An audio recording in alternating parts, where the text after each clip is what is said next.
excusez mon absence cet après-midi, mais je fais un point d'honneur d'être là le matin pour vous écouter avec attention et surtout que j'ai déjà d'abord pu constater qu'on est tous convaincus que pour répondre à ces risques systémiques, c'est une réponse multimodale, comme on dit maintenant, c'est-à-dire le droit tout seul ne fait rien et la technologie toute seule ne peut rien faire non plus.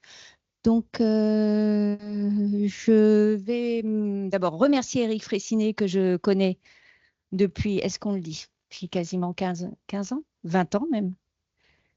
Non, 20 ans, parce que quand j'étais présidente de Cyberlex et vice-présidente pendant un certain temps, et puis avec le FIC aussi, et tous nos travaux sur comment rendre le droit pénal et la procédure pénale plus effective pour lutter contre les cyberattaques.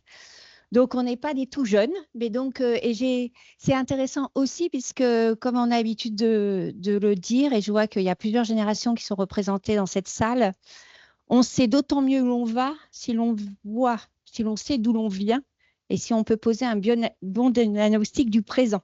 Donc, je ne saurais que inciter tout le monde, notamment les plus jeunes, puisqu'on a évoqué ce matin, à bien reprendre l'histoire de l'informatique, puisque quand on a la chance d'avoir un certain âge, donc plus de 32 ans d'expérience dans mon domaine, on voit souvent qu'on se pose toujours les mêmes questions et c'est un éternel recommencement. Et on a l'impression que l'être humain a toujours du mal à tirer totalement les leçons de ses expériences passées, comme s'il y avait des amnésies et puis on repart de zéro. Donc, espérons tous, et de ce que j'ai entendu ce matin, je vois qu'on est animés de la même volonté.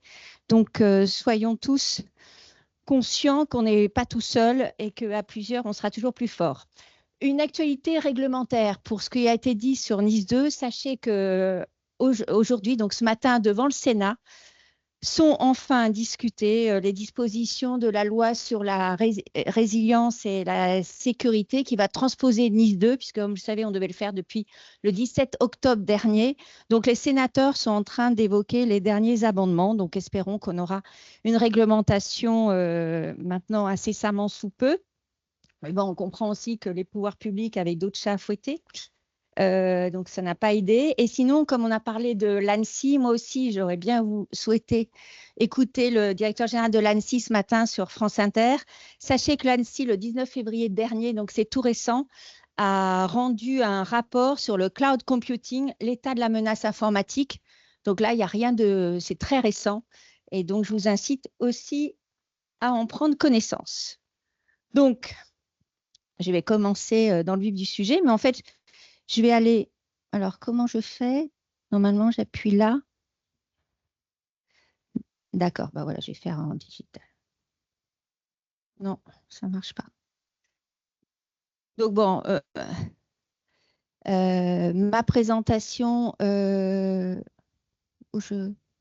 là. Voilà. Donc oui, je tenais juste à mes schémas, à mes dessins, sinon le reste. Donc, je suis avocat dans le domaine de droit du numérique. À ce titre-là, vous avez certainement vu mon nom récemment parce que j'ai participé au comité d'évaluation sur les caméras algorithmiques dans le cadre de l'expérimentation pendant les JO.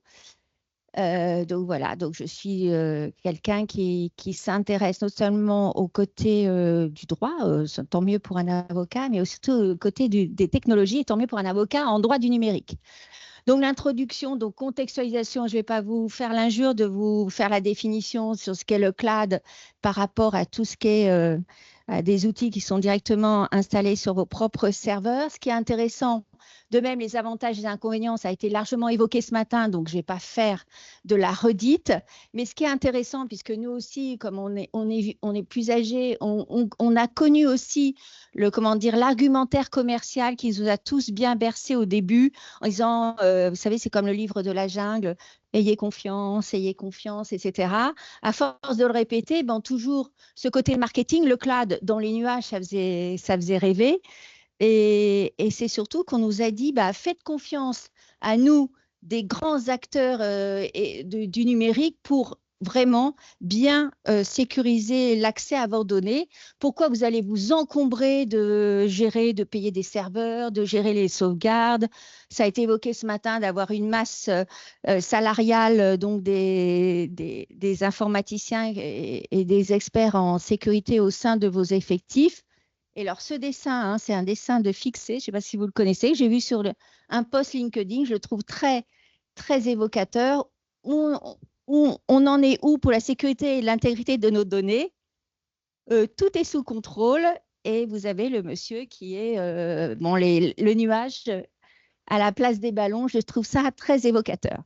Sauf que maintenant, on s'est rendu compte qu'avec les risques cyber, le cloud pose d'autres questions, puisque et surtout les clients deviennent de plus en plus dépendants de leurs prestataires, ce qui n'est pas forcément une bonne chose dans un cadre où effectivement géopolitique, mais ça a été évoqué ce matin, où il y a des questions importantes que l'on doit se poser, qu'on se posait peut-être pas avant, se les posait quand même parce qu'on avait depuis quelque temps, ça fait depuis l'année 2000 quand même qu'on parle de souveraineté numérique.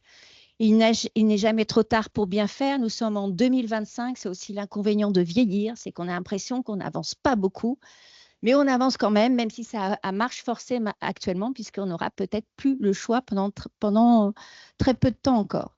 Donc en fait, dans un contrat, il y a les clauses classiques, donc le loi applicable, la juridiction compétente, évidemment les clauses liées à la propriété intellectuelle, mais je n'en parlerai pas aujourd'hui.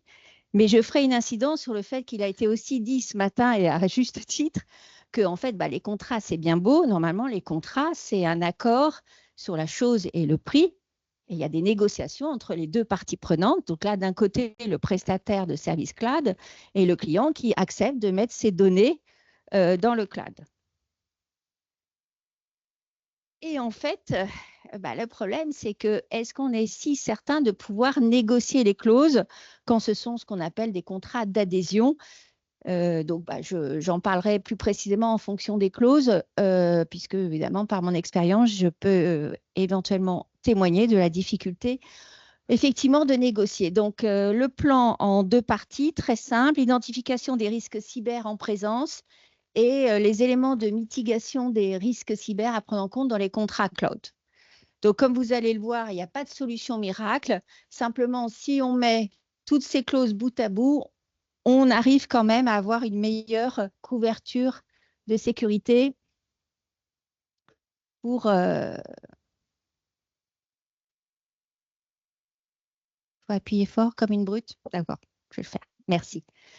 Donc, les risques cyber, on a parlé beaucoup de cyberattaques ce matin, mais en fait, les risques cyber liés à avec le cloud, il y a aussi une défaillance technique, tout simplement. C'est-à-dire que là, vous avez l'incident du 19 juillet 2024, donc c'est relativement récent, où en fait, le simple fait d'une mise à jour d'un logiciel de cybersécurité Falcon pour Windows, qui a empêché le démarrage de Windows et qui a eu évidemment ce qu'on appelle des risques systémiques, parce que finalement, comme beaucoup de clients font appel à Microsoft, vous avez les aéroports, les hôpitaux, compagnies aériennes, chaînes d'utilisation avec la bourse de Londres qui ont été pendant un certain temps mis hors d'état de fonctionner. Donc, on voit que ça peut avoir un impact mondial. Et j'ai noté une citation de M. Chris Beauchamp, chef analyse des marchés du courtier IG, donc on parle aussi des assurances. L'incident a mis en évidence l'interconnexion de l'infrastructure numérique mondiale et les conséquences considérables des défaillances techniques. Voilà, merci. C'est bon. Alors évidemment, la cyberattaque, donc là aussi, je ne vais pas… alors si, on a dit qu'on ne parlait pas d'intelligence artificielle. Pourquoi? En fait, il y avait des mots interdits. Alors, bon, moi, j'en parle. Donc, si je… Mais rapidement, juste pour vous dire, mais comme on dit souvent dans nos domaines, la technologie, elle est neutre. Elle est ni bonne et ni mauvaise. Tout dépend de l'être humain qui l'utilisera ou l'être humain qui l'aura développé. Donc, évidemment, security by default, etc. Et on se rend compte que l'IA, même si l'IA permet aussi à vous, informaticiens, RSSI, DSI, de mieux anticiper les cyberattaques, de l'autre côté, les cyberattaquants ont, avec l'IA, des outils extrêmement puissants pour identifier vos propres vulnérabilités, comme ça a été dit précédemment, déploiement des campagnes d'attaque évidemment plus fortes, plus efficaces, établissement de portes dérobées dans le système d'information, exfiltration, altération de données, interférence avec les opérations du système. Donc là, c'est quasiment le cauchemar. Bienvenue au monde d'aujourd'hui. Point commun des cyberattaques aidées à l'IA, vous avez une automatisation des attaques, collecte efficace des données, personnalisation des attaques, parce que vu toutes les données qui sont collectées à notre corps défendant ou volontairement, parce qu'on les met, simplement science en conscience n'est qu'urine de l'âme, donc si on l'adapte, sans réfléchir, évidemment, on donne énormément d'informations sur notre compte, apprentissage par renforcement et ciblage des employés. Là, je fais une petite incidence. On sait déjà que dans les entreprises qui sont dans des secteurs extrêmement protégés du fait de la sécurité nationale, etc., il est de plus en plus mal vu de dire sur les réseaux sociaux, même sur LinkedIn, où on travaille. Et on voit notamment des vagues de cyberattaques, notamment auprès des stagiaires, des étudiants qui maintenant, c'est la nouvelle génération, ils communiquent très rapidement là où ils vont faire des stages de 2 mois dans les entreprises et c'est malheureusement des portes d'entrée des vulnérabilités. Alors, ça, on l'a évoqué très rapidement aussi ce matin, multiplication des vulnérabilités dans le cloud avec le supply chain attacks. Donc, ça aussi, vous connaissez ça par cœur. C'est la chaîne logistique qui fait que quand on cible un prestataire cloud qui, par définition, a plein de clients, forcément, ça va potentiellement toucher plusieurs cibles. Donc, on a les secteurs ciblés, c'est évidemment les fournisseurs de logiciels et fabricants de matériel technologique. Et les objectifs, c'est injecter du code malveillant, par exemple, les malwares, via des pratiques non sécurisées dans la chaîne de développement, exploiter les produits utilisés par de nombreuses entreprises pour exfiltrer des données sans détection. Donc, vous voyez un peu l'efficacité de l'attaque. Et il est vrai, en ayant accompagné certains de mes clients dans le cadre des cyberattaques et ayant aussi déposé des plaintes, sans pour autant avoir la force du côté des magistrats parce qu'ils sont débordés, c'est qu'en réalité, la faille vient souvent d'un sous-traitant, en tout cas d'une société ou d'une filiale d'un grand groupe, la filiale qui était dans telle zone géographique et à laquelle on ne faisait pas spécialement attention. Forcément, c'est une vulnérabilité et cela touche l'ensemble du système d'information. Alors, les clauses contractuelles. Alors, je ne sais pas si vous avez remarqué, mais maintenant, il y a les contrats et il y a de plus en plus d'annexes techniques dans les contrats. C'est-à-dire les contrats et combien de fois, nous, les avocats, on négocie les contrats, on renvoie gentiment à des annexes. On en a parlé notamment récemment la présentation précédente sur les annexes niveau de service, le SLA, pardon. Et donc, on nous dit, ah, mais c'est bon, maître, le contrat, c'est bon, on est d'accord sur les clauses. Je dis, oui, mais moi, je veux les annexes, puisqu'il y a certaines dispositions contractuelles qui renvoient aux annexes. Ah oui, mais les annexes, on les fera dans un second temps. Vous savez, c'est comme, alors que les annexes, comme vous le savez, dans les contrats, on dit bien, il y a la hiérarchie des normes, et dans le préambule ou même dans l'article 1, on dit bien que, notamment s'il y a des cas parfois de contradiction, donc on évite d'en avoir évidemment, entre différents documents, on dit, on veille à faire une hiérarchie, c'est-à-dire s'il y a une contradiction, c'est tel document qui prévaudra, etc. Donc il y a tout un travail, on va dire, global à 360 degrés, donc le mieux dans un monde idéal, mais on sait que dans la pratique, ça n'existe pas, d'avoir les annexes finalisées au moment où on signe l'ensemble du contrat. Or, dans la réalité, je peux en témoigner, ce n'est pas le cas. Le pire, c'est quand on vous dit, mais c'est pas grave, ça va être fait dans 1 semaine ou 2. Bon, après, le client, il vit sa vie, moi aussi, je vis la mienne. Quelques années après, j'ai à nouveau l'appel du client. Ah, maître, il va falloir qu'on intente une action. En tout cas, pour le moment, on va peut-être déjà envoyer un courrier de rappel des obligations du prestataire, voire éventuellement résilier. J'ai dit, d'accord, donc vous pouvez m'envoyer les annexes parce que moi, je ne les ai jamais eues. Et alors là, Donc là, l'avocat, on se retient parce qu'on va dire, c'est comme avec les enfants, une fois qu'ils ont fait la bêtise, pas à peine de revenir en arrière. On dit rien, c'est tellement classique. On dit, bon, la personne est un peu gênée. Au mieux, bah, la personne n'est pas la même que celle que vous aviez eue en face quelques années avant. Donc, elle est à l'aise en disant, ah, bah oui, si j'avais été là, vous auriez eu les annexes. Au pire, bah, on ne dit rien, puisque moi, je dis gentiment, bon, de toute façon, on n'est pas là pour refaire l'histoire, parce que sinon, on n'avance pas. L'avocat est là pour trouver des solutions, pas pour ajouter des problèmes. Donc, on va faire sans. Sauf que faire sans, eh ben, on n'est pas magicien, on n'est qu'avocat. Donc, c'est très dommageable. Donc, de grâce, toutes les annexes que je vais évoquer là, rapidement, il faut vraiment qu'elles soient abouties, définies d'un commun accord avec les deux parties au moment même où on négocie les clauses contractuelles dans le contrat, car les annexes font partie du contrat.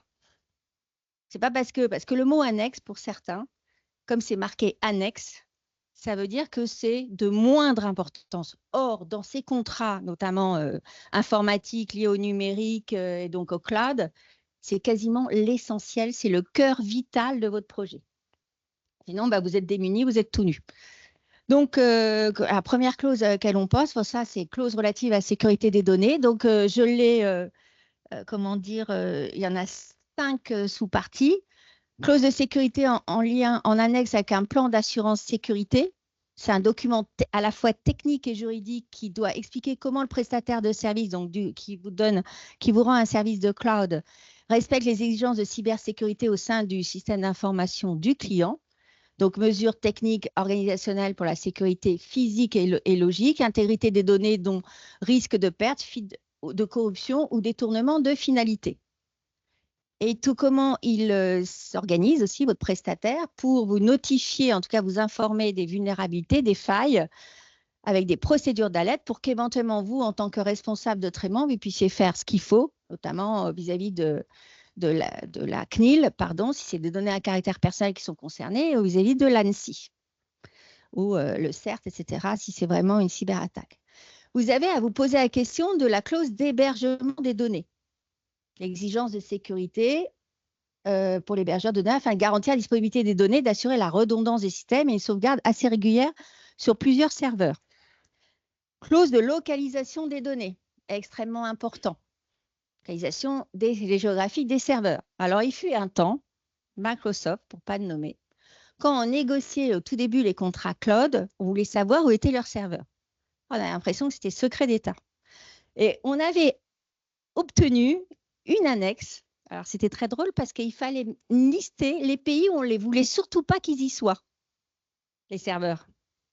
Donc, on mettait Corée du Nord, la Russie, par exemple, la Chine, l'Iran. J'ai vu les pays qui ont été listés précédemment par l'intervenant qui a identifié les vulnérabilités et l'origine des attaques.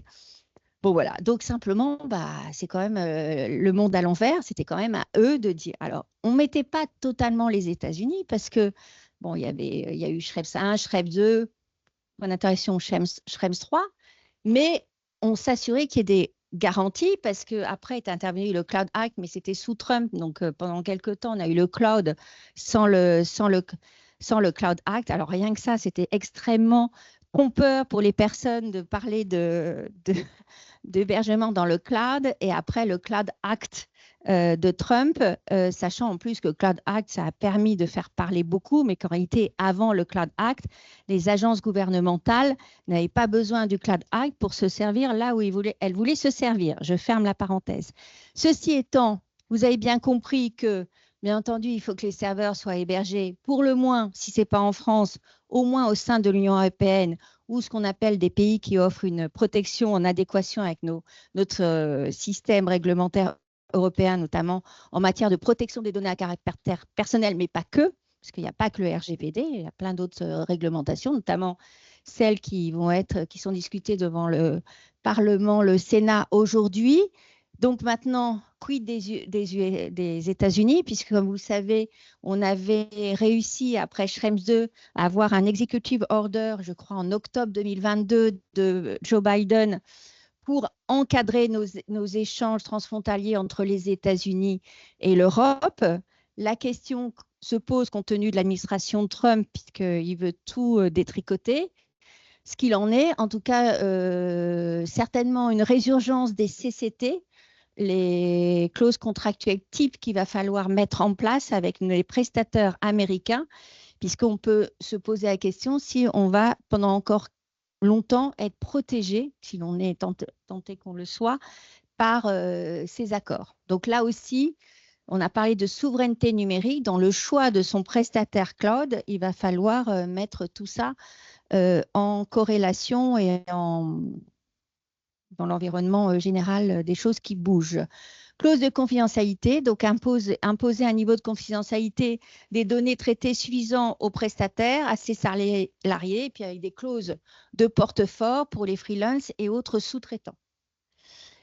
Et dans ces mêmes clauses relatives à la sécurité de données, il y a la gestion des incidents de sécurité, les data breach processes, pour savoir quel est le dispositif qui est mis en place par le prestataire avec la définition des procédures d'escalade qui permettent de réagir à un incident de sécurité ou à une menace avec des plans d'action et l'organisation de remèdes. Alors, autre clause importante, c'est la clause de sous-traitance et accord de traitement de données, c'est le DPA, le Data Processing Agreement, puisque ça, c'est le RGPD qui l'impose. Et ça doit être mis dans le cadre du cloud pour définir les rôles et obligations des parties. Et là, le DPA doit effectivement permettre au client, vis-à-vis de son prestataire, d'avoir un droit de regard, plus que ça, un veto, si le prestataire fait lui-même appel à une chaîne de sous-traitance afin d'imposer son point de vue. Évidemment, à chaque fois, il faudra s'assurer, et ça peut être inclus dans le contrat, que ces sous-traitants ultérieurs soient localisés en France ou à minima en Europe ou dans un pays qui bénéficie d'une décision de protection d'adéquation. Les clauses d'audit et de contrôle, alors ça aussi, c'est bien de le mettre. En pratique, bon courage d'aller auditer les systèmes de cloud d'acteurs anglo-saxons, puisque de manière générale, on peut vous opposer le secret des affaires, etc. Mais mieux vaut le mettre que ne pas le mettre, bien entendu, puisque à la limite, s'ils obligent, si en réalité ils refusent que ça soit inséré, ou en général, ils sont plus malins que ça. C'est mis, mais simplement, on va vous mettre les bâtons dans les roues pour pouvoir l'exécuter. Eh ben, c'est quand même un signe, et à vous de prendre vos dispositions s'il est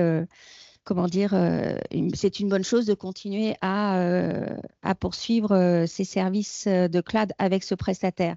Alors, on en a parlé tout à l'heure, les clauses de niveau de service, et si les Service Level Agreement. Donc, c'est ce qu'on vous a dit déjà, hein, ça définit les attentes entre un client et son prestataire. Donc, c'est le document, un des documents essentiels des contrats avec le cloud, c'est-à-dire les niveaux de service, le taux de disponibilité, les délais de réponse et critères de performance.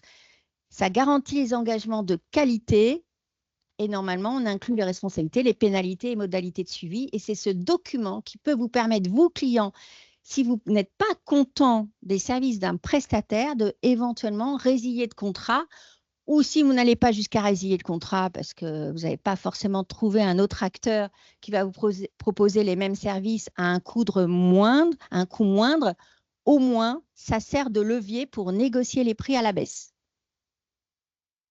Vous avez commis manifestement, votre niveau de qualité n'est pas au rendez-vous, et ben, si vous ne voulez pas totalement sortir du contrat, au moins vous renégociez les aspects financiers.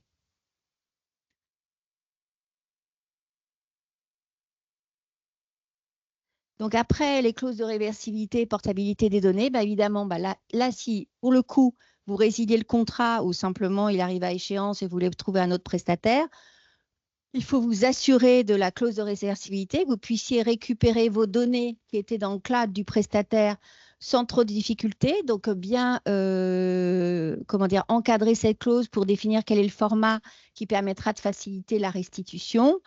Ça va de pair avec l'importance de l'interopérabilité, puisqu'évidemment, il va falloir… Parce que soit vous récupérez les données pour peut-être reprendre la main sur vos données et décider finalement de ne pas avoir recours au cloud même si, alors je sais que moi, je ne sais pas s'il est possible de revenir en arrière, c'est-à-dire que vraiment des entreprises, une fois qu'elles ont goûté au cloud, décident finalement de plus recourir aux solutions cloud et d'avoir leur propre serveur et de gérer chez elles la situation. C'est vrai qu'à un moment donné, quand les prix du cloud, parce qu'il y a souvent c'est le nerf de la guerre, deviennent trop élevés par rapport aux services effectivement rendus, c'est vrai que les directions financières avec leur direction informatique pourraient faire un audit et un bilan et se dire est-ce qu'il n'est pas largement temps maintenant, parce que j'ai un acteur, notamment avec les changements géopolitiques qui s'opèrent actuellement, qui ne me propose pas la même sécurité que celle à laquelle je pouvais espérer qu'avant.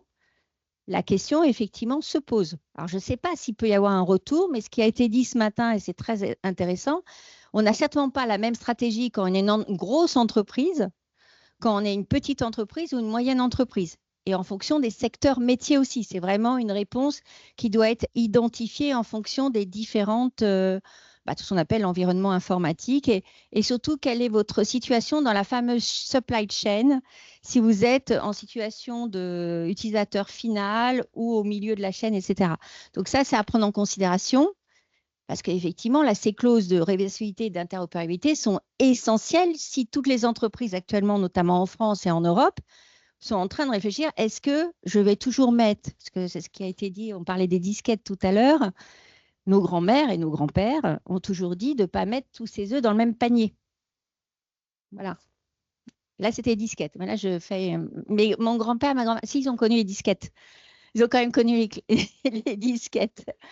Euh, Et la clause de responsabilité, évidemment, clause de responsabilité, obligation de moyens de résultat. Donc là, vous pouvez faire confiance à tous les juristes, donc vos directions juridiques et les avocats pour essayer le maximum quand vous êtes du côté, parce qu'effectivement, là, on se met depuis ce matin beaucoup du côté client, mais parfois on peut être du côté prestataire. Évidemment, pour du côté client, il faut que le maximum d'obligations de résultats soit du côté du prestataire. Et pour du côté du prestataire, vous avez l'intérêt à ce que le maximum d'obligations, donc de responsabilités, soit plutôt des obligations de moyens.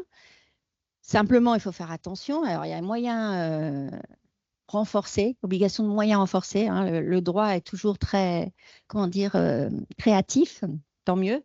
Entre l'obligation de moyens simple et l'obligation de résultat, vous avez l'obligation de moyens renforcée. Et là, ce qui est intéressant, c'est que bien entendu, certains prestataires dans le cloud, ça a été jugé par la jurisprudence, avaient tendance à, notamment les contrats américains, il y avait tellement d'exclusions de responsabilité, des limitations de responsabilité avec des obligations de moyens, mais très, très light, qu'à la fin, on pouvait se dire, mais en réalité, ils sont responsables de rien. Donc là, on est bien d'accord qu'en vertu du droit français, le fait d'être responsable de rien, ce qui fait dire qu'en réalité, vos obligations sur les prestations essentielles sont réduites à zéro, ce sont des clauses nulles. Donc, ça ne vaut rien. Parce qu'évidemment, il ne faut pas prendre les gens pour des idiots. On vous paye un certain tarif pour avoir vos services dans le cloud. Donc, c'est bien pour avoir une contrepartie et qu'elle soit au niveau du prix qui vous est facturé. Donc là, il y a les plafonds, clauses imitatives, ça j'en ai parlé. Comment? Ah oui, coupable, par reprendre la phrase. Alors, les solutions techniques. Donc là, c'était intéressant, c'est ce schéma qui vient, un schéma de Foxit du 14 novembre 2023, qui a été annoté par nos soins. Alors, c'est les grosses flèches que j'ai fait ajouter par ma juriste, mon élève avocat. Donc, vous voyez, vous avez, bon, ça, vous connaissez par cœur. Donc, ça, c'est le plus simple. Et en fait, là, ce que je veux évoquer dans les solutions techniques, c'est ce qu'on a déjà touché du doigt, et plus que touché du doigt ce matin, c'est qu'en fait, au début, et c'est ce qu'on nous a incité à croire, hein, c'était, vous savez, confiance, ayez confiance, et de dire, vous mettez vos données dans le cloud, votre infrastructure, tout, ou après, en gros, vous en lavez les mains, pas de problème. Après, on s'est rendu compte que dans les contrats, ils n'étaient pas responsables de grand-chose, et maintenant, on sait que d'abord, la sécurité à 100%, ça n'existe pas, et que maintenant, il y a ce phénomène de responsabilité partagée. C'est-à-dire qu'en réalité, vous, comme maintenant, le fait d'être dans le cloud, c'est accès où qu'on soit avec différents ordinateurs, à tous les services que vous souhaitez, sauf que, alors là, ce qui vous importe à vous et ce qui vous incombe, plus que importer, c'est la gestion des authentifications et des identités. Et donc ça, alors on a parlé aussi de Shadow IT, parce que j'ai écouté une conférence il n'y a pas longtemps sur justement ces problèmes d'identification des identités. Et là, vous voyez donc dans les grosses flèches qu'on a ajoutées, donc en gras, les niveaux de sécurisation qui doivent exister. Alors, on parle de sécurisation des plateformes d'échange, vérification des partenaires, la sécurisation des accès aux ressources. Ah, pardon, il y a un X qui manque. L'Identity Access Management, les protections physiques des infrastructures, les pare-feux, les chiffrements, l'accès au VPN, etc. Donc, en fait, en réalité, le client, par rapport à son prestataire, a aussi largement sa part de responsabilité. Et un autre sujet, c'est-à-dire en plus de ne pas avoir, comment dire, finalisé les fameuses annexes au contrat et donc se retrouver un petit peu tout nu pour confronter le prestataire à ses manquements contractuels, puisque lesquels n'ont pas été définis de faute d'annexe, très clairement, bah, il y a aussi le fait l'arroseur arrosé. C'est-à-dire quand il y a eu des dysfonctionnements, que ce soit pour des raisons technologiques ou des raisons de cyberattaque, la responsabilité peut être effectivement engagée. En tout cas, ils ne sont pas tous les seuls responsables. Si vous-même, à votre niveau de client, vous n'avez pas fait ce qu'il fallait pour accéder, pour sécuriser l'accès au service cloud. Alors, le premier schéma était relativement simple. Là, les différents niveaux de sécurité à mettre en place quand vous avez ce qu'on appelle plus complexe, qu'on ait un service d'hybridation. Puisqu'on n'est pas tout forcément dans le cloud, on peut avoir des services dans le on-premise. Donc, vous voyez, une société, on va dire, normale, parce que vous avez forcément une direction, un service achat, les relations avec vos banques, les organismes fiscaux et sociaux, donc voilà, les bons de livraison. Et donc, vous voyez les flèches ascendantes et descendantes. Alors là, moi, là, je n'ai rien ajouté, si ce n'est le commentaire en haut à gauche. Et ça, c'est un schéma du système d'information qui a été réalisé par un monsieur Lam. J'ai le lien hypertexte en bas, que je trouvais assez parlant pour voir la complexification. Et donc, évidemment, le cloud aide à ça. Mais forcément, ça nous expose à de plus grands risques. Alors, à chaque fois, c'est comme maintenant, vous savez, les emails, on met plein de gens en copie. Quand il fallait envoyer un courrier postal ou ne serait-ce qu'un fax, on réfléchissait vraiment à qui on mettait en copie. C'est-à-dire qu'en réalité, la facilité qui est proposée par le cloud et qui a été évoquée aussi ce matin, c'est qu'en réalité, on ne se pose plus vraiment la question, est-ce que le cloud qui nous propose tant de fonctionnalités et de possibilités, est-ce qu'en réalité, en fonction de notre cœur de métier, on en a réellement besoin? C'est comme je parlais ce matin, parce qu'on nous annonce la 5G plus. Et le journaliste ce matin, il s'est dit, mais en réalité, on en a besoin. Pourquoi? Juste pour télécharger des jeux vidéo? Donc, exactement, c'est pas parce qu'on a plein de choses, c'est-à-dire, en fait, on va nous créer des besoins, mais soyons tous, c'est pas dans le domaine informatique, raisonnables en disant, mais est-ce qu'on en a réellement besoin? Donc voilà cette slide, ce qu'elle peut nous évoquer. Alors évidemment, la blockchain, c'est aussi une des solutions qui permettrait de un peu mieux sécuriser en décentralisant et donc sécuriser les données et leur immutabilité, notamment grâce à la petite cryptographie qui est utilisée. Donc, mais bon, c'est un coût énergétique élevé. Donc là aussi, la question doit être posée. Et on a tous maintenant des obligations en matière de RSE, etc. C'est se poser la question. En tout cas, voilà, c'est de faire vraiment les colonnes comme on a toujours fait, avantages et inconvénients, coûts-bénéfices, pour, de manière très raisonnable et raisonnée, qu'est-ce qui vaut la peine d'être fait compte tenu de l'identification à la fois de nos besoins, de nos moyens et des risques qu'il y a sur nos systèmes. Donc, la conclusion, c'est qu'aucun système n'est invulnérable, mais la blockchain renforce la sécurité cloud face aux cybermenaces avec... Alors, j'arrive à ma conclusion. Vraiment que je tape fort, hein. Et je suis à 15, Eric. Non, parce qu'on dit les avocats, ce sont les bavards, mais maintenant, on nous demande tellement de plaider. Comment? Non, 5 minutes d'avance. Non, c'est parce que vous avez tous envie de déjeuner. Mais bon, donc alors, conclusion, très rapidement, parce que ce n'est que le résumé de ce qui a été dit. Cybersécurité et cloud, un enjeu stratégique, puisqu'on a compris que le cloud nous exposait à des risques. Le shadow IT, j'en ai déjà parlé, ça a été évoqué, je crois, en début de matinée. Responsabilité des prestataires dans le cloud, oui, certes, mais pas que, puisqu'en fait, on se rend compte qu'on engage aussi de plus en plus la responsabilité des clients qui se sont un peu trop lavés les mains de la problématique de la de la sécurité de leurs données, parce qu'on disait, c'est entre les mains de mon prestataire, donc je ne m'en occupe pas. Donc, évidemment, la gestion des données, des comptes et des identités, l'élaboration des plans de continuité et plans de reprise d'activité, parce que si vous avez un problème, vous l'avez en même temps que votre prestataire cloud. Et puis surtout, comme on dit souvent en matière de cyberattaque, il y a l'impact, finalement, perte de données, l'impact économique, mais il y a l'impact réputationnel, puisque vos clients voient vos propres salariés, parce qu'évidemment, comme on l'a vu tout à l'heure, il y a aussi la RH qui peut être concernée avec la collecte de données qui sont nécessaires pour l'établissement des contrats de travail, des bulletins de paye, etc. Si vous n'avez pas choisi le bon prestataire, c'est-à-dire pourquoi vous choisissez Microsoft plutôt que OVH, par exemple, ou Intel plutôt qu'Intel, parce que je ne fais pas de pub, bien entendu, mais voilà, se poser la question que maintenant, rien n'est neutre.